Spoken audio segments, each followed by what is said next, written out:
नमस्कार. नित्यभक्ती या चॅनेलमध्ये तुमचे पुन्हा एकदा स्वागत आहे. गुढीपाडवा हा महाराष्ट्रातील हिंदू नववर्षाचा पहिला दिवस आहे. हा दिवस अत्यंत महत्त्वाचा आणि धार्मिक सण म्हणून मानला जातो.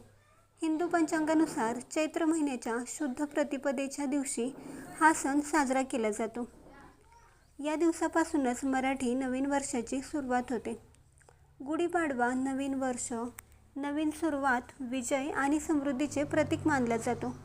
2026 मध्ये गुढीपाडवा हा 19 मार्च 2026 गुरुवारला साजरा होणार आहे. घराच्या दारात उभारलेली गुढी ही विजयाचे प्रतीक मानली जाते. पुराण काळानुसार भगवान श्रीरामांनी रावणावर विजय मिळवून अयोध्येत परत येताना अयोध्यावासियांनी विजयाची निशाणी म्हणून आपल्या दारामध्ये गुढी उभारली होती. गुढीपाडव्याच्या दिवशी सकाळी लवकर उठून स्नान करावे आणि नवीन कपडे किंवा धुतलेले स्वच्छ कपडे घालावेत. घरासमोर रांगोळी काढावी. तसेच दरवाजाला आंब्याच्या पानांचे तोरण बांधावे. बांबूच्या काठीवर साडी बांधावी आणि त्यावर साखरेच्या गाठी, कडुलिंबाची पाने, चाफ्याच्या फुलांची माळ घालावी. काठीच्या वरच्या बाजूस तांब्या उलटा ठेवावा. ही गुढी घराच्या उजव्या बाजूस उभारावी.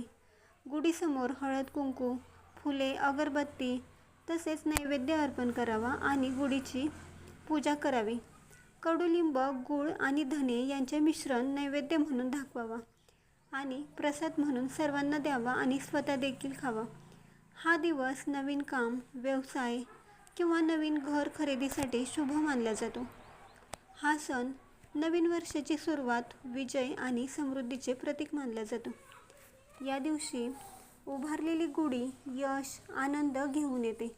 गुढीपाडवा आपल्याला नवीन आशा, ध्येय आणि चांगल्या विचारांसोबत जीवनाची सुरुवात करण्याची प्रेरणा देत असते. परंपरा, संस्कृती आणि कुटुंबातील एकात्मता जपण्याचा संदेश हा सण आपल्याला देतो.